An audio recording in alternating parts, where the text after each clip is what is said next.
Good morning, friends. So, in the previous classes, we have completed different types of bonding. Different types of bonding. So, for the exam point of view, this question is very important. Okay. So, what is that bonding types we have seen? Header bond, stretcher bonding. Okay. English bonding, Flemish bonding. Okay. In Flemish bonding, we have double Flemish bond and we have single Flemish bond. So all these are comes under what? Brick masonry, the bondings the present in the brick masonry. So this portion is completed in the previous videos. Okay. Now in this today's class we have one general concept. So what is the general concept? We have to understand what are the advantages. What are the advantages of brick masonry compared to other masonry? So what are the other masonry we have seen? Brick masonry, one first one, stone masonry. Okay. So like this there will be other masonries also. Okay. So what we will see advantages of this brick masonry. As you know, stones from the quarry may be irregular shape, but brick manufacturing generally is done in uniform size. This is the very important and first advantage. Very important and first advantage, that is all the bricks generally are uniform size and shape. Uniform size and shape. So here size as well as shape is also maintained. Okay. So they can be laid in definite pattern. For stone masonry, when we discuss that one in later, there are also some bondings, or you can say pattern of arrangement. So here bonding, in generally we say that bonding means joining of two materials, joining of two units. But in this context you understand that bonding, header bond, stretcher bond, that bonding is nothing but arrangement or some pattern of the building units. Okay. So in that way stone masonry patterns, to follow that one it is very difficult because they generally of irregular shape at size, and to make them a regular shape we perform what? One operation we have seen it in the first module. What is that operation? Dressing. So dressing is required to make the stones into required shape and size. So that is that is their dressing. But for bricks already it is manufactured in a definite size and shape, so that is why we don't require dressing operation. Don't require dressing operation. Compared to stones, these bricks are generally light in weight and also small in size. Okay. So for that reason they can be handled. They can be handled easily. Handling means what? Taking brick from one location to another location, transporting inside the site itself, it requires less labor and less energy. That is why we are telling it as they can be easily handled. So first advantage is uniform size and shape, definite pattern can be arranged easily, light in weight, so that light in weight and small in size, so handling operation is also very easy. First two advantages. Now we will move on to the third advantage, that is that we already seen it does not require any dressing. That is very important. It does not require any dressing. The art of bricklaying can be understood very easily. Okay, so here I can explain in one thing. Okay, for brick masonry you require, you can say, less labors and less skilled labors are required. Less skilled labors or less skilled masons. Less skilled masons. For stone masonry, you require more skilled laborers and more skilled masons. I hope you are understanding why more skill is required in stone masonry, because they require proper dressing, sizing, everything requires more skill. But in brick masonry, you require skilled persons number less. That is one more advantage you can have. Next is bricks are easily available, because whenever you see a clamp or kiln, so there in generally in every city or every town you will get what? Brick manufacturing units. But for stone manufacturing units you need to go to the quarries. You need to go to the quarries which are a little bit far away from the this one. Okay, that is one more advantage you can have. So availability is also very easy for brick masonry. Ornamental work means what? Some arch construction, some irregular shape of masonry. So for this type of construction, brick masonry is suitable. Why? Cutting, molding, shape making, everything can be done with little effort. But when you take the stones, they require more effort. So that is why ornamental for aesthetic purpose can be done with the bricks in easy way. Okay. Similarly, when you have a big building or a big rooms, if you want to construct some small rooms, so we construct go for partition walls. We can go for partition walls or filler walls like that we have. For construction of this partition walls, what first understand what is partition wall. It just divides the space. It will not carry any load. It will just divide the space there. So for that purpose, bricks are very good. Bricks are very good. Stones you can use, but it will not serve the purpose. Okay, it will not be a economical one. Stones are a little bit costlier, no, transportation, bringing them. So for partition wall, bricks are sufficient. For partition wall and filler walls, bricks are sufficient. Okay.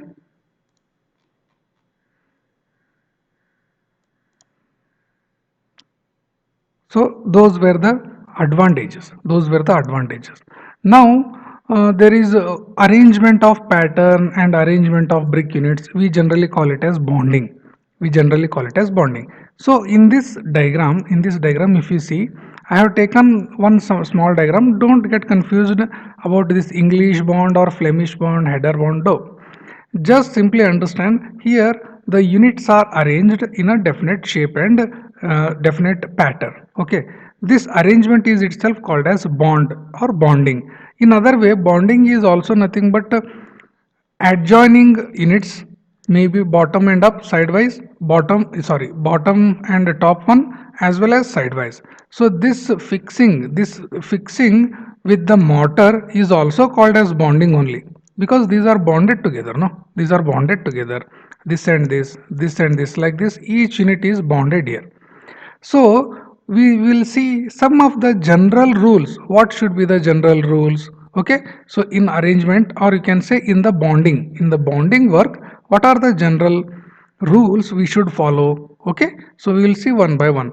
We will take this diagram as a reference and we will see that point and how they are meaningful. Okay. Now here first rule for bonding. What is that rule for bonding? The bricks should be uniform size and shape. That is okay. Bricks should be uniform. That is very common point. Okay. The length of the brick should be twice as its width plus one joint. The length should be two times width plus one joint. What do you mean by that one? So that uniform lap is obtained. See this diagram. See this diagram. Here what they have mentioned, the length means this is the length for that brick should be two times its width plus one joint. If this is the case, then you get uniform laps. Then you should get uniform lap. That is the meaning. So if the length and width are in this way, L equal to 2W plus one mortar joint, then all the laps, wherever the laps are there, no, this is the lap, next this is the lap, next this is the lap, like this lap lengths are provided, no, so that will be uniformly obtained. Okay, that is a second point. Third point, what is that? Next point, what is that? The amount of lap should be minimum 1/4 brick along the length and half of the brick across the thickness. Just you understand this one, you understand here. So you have this, you have one length, full length, okay, one full length stone is there. So the minimum lap, when you consider this top header and this, whatever may be the case, this and this vertical joint distance is called as lap. Yes, do you know? We have already seen. What do you mean by lap? The vertical joint distance between two successive layers. The vertical joint distance between two successive layers is called as lap. And it is telling that this should be minimum 1/4 of this total L. I hope it is clear. Whatever the lap is there, no, it should be 1/4 of L. What is L? L is this distance. So why it is provided? If it is not provided, maybe displacement of the bricks will takes place. So that is why minimum 1/4 of L if it is in this direction. If it is in this direction. When you consider this direction, it should be half of W. Half of W. Here 1/4 of L, here in this case half of W. Here it is not possible to see because the width of wall, the thickness of the wall itself is 20. If it is more than 20, 30 like this, more than 20, 30 like this, so there will be, here also there will be laps, no? Here also there will be lap. So that lap distance should be half of W, more than this half of W. I hope this point is clear. Yes. Okay. So that is what here written. So 1/4 brick length along the wall, half of the brick along the thickness, that just we have seen. Use of brick bats should be discouraged. What are the brick bats we have seen now? So if total brick is there, if you cut some portion and take this is called as bats. So using of this should be discouraged here because these can be easily broken as well as these can be easily displaced. So for that reason, so try to avoid these half or cut portion. We call it as bats. Wherever necessary, you can use. Okay. Now this come to this, try to understand this point. In alternate courses, not successive. Okay, these words are very important. Huh? In alternate courses, the center line of header should coincide with the center line of stretcher in the course below or above it. In the course below or above it. How to understand this one using the diagram? We will go to here. Center line of header. What is that center line of header? Let us say this is the center line of header. Yes. It should coincide with what? Center line of stretcher in the course below or above it. It is not possible here. Okay. It is not possible here because here the center line of stretcher. This is purely a English bond. So in other bonds you will get such that this here it is there. Here it is possible. Yes, I will draw once again. This is the center line of header. This is the center line of stretcher. Center line of header, center line of stretcher. So like this it should match. Like this it should match. Okay. So everywhere try to maintain this distance. Here also it is possible. This is the center line of header, center line of stretcher, center line of header, stretcher. Like this it is, they should coincide. The lines should coincide. Lines should coincide. I hope now this point is clear. Or what they have written, center line of header, here you can see center line of header should coincides with center line of stretcher. Like this it should go. I hope here only you can easily understand. Okay. Now what is that next point? That is this point we have just now discussed. The vertical joints in alternate courses should be along the same perpend. Should be along the same perpend. Let us go to here. Alternate courses, that word you remember, alternate courses and vertical joints. Here you can go. Let us pick this alternate and this alternate. Vertical joint. So vertical joint of this joint, vertical line of this, vertical line of this. Why we are selecting after leaving one and one? Because in the that explanation it is told that in alternate courses means what? Take first one, leave the second, go to the third. Similarly, leave the next, take the third. So these are called as alternate courses, and the vertical joints which are coming there, no, vertical joints which are coming there, they should be in one same perpend. So now what is perpend? Perpend is the imaginary line joining all the vertical joints, imaginary line joining all the vertical joints. So you should understand the definitions of lot of technical terms we have already discussed. Okay, whenever you are watching the next videos, try to remember those things. Okay, here also let me draw one perpend line. Perpend is passing through all the vertical joints. So all the vertical joints lie in the same line. So okay, that is the next point. Okay, that is this point. The stretchers should be used only in the facing. For hearting, you should use headers. Now we have seen no this diagram, this bigger one, bigger picture. Here, if you want to stretcher, you can use only in facing as well as in backing. When you see from that side and when you see from this side, stretchers can be used. Suppose if the thickness of wall is too much, means what, here it is 20, if it is more than 30, more than 40, if the thickness of the wall is too much, that time during this fixing of this one, stretchers should not be at the center portion. Stretchers should not be at center portion.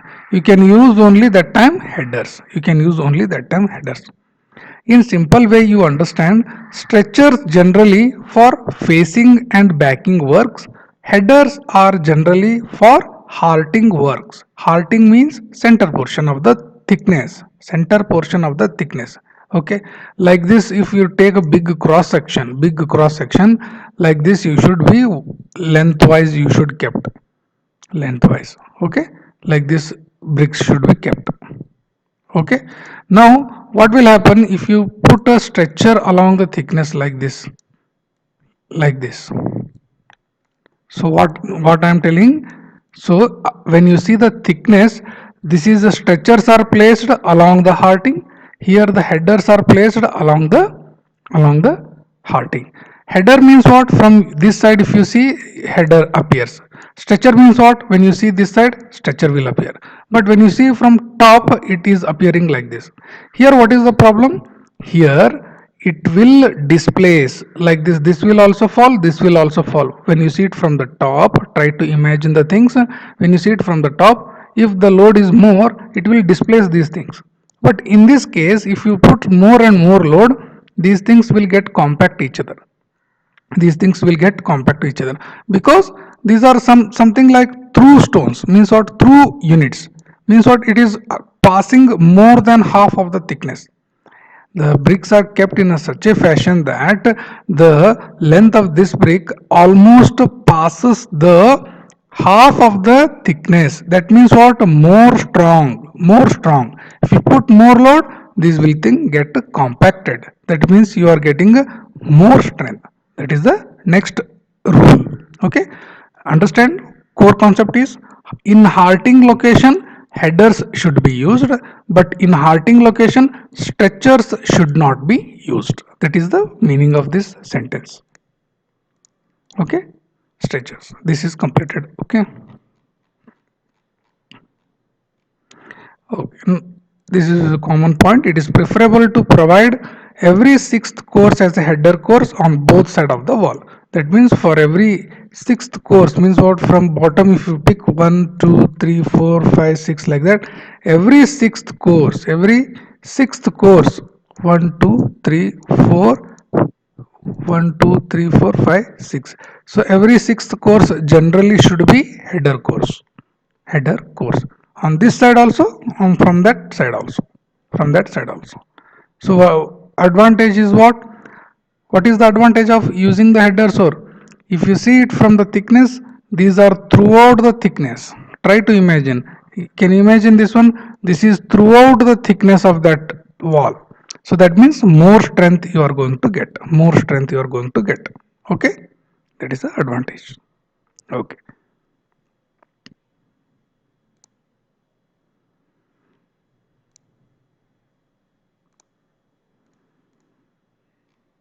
so we have seen the bonds now: stretcher, header, English, Flemish. Okay, these things are not there, just for the naming purpose we have kept this. Okay, for the naming purpose we have kept. So all the points have been discussed. Okay, in the next video we will see reinforced brick masonry. We will see the reinforced brick masonry. Thank you.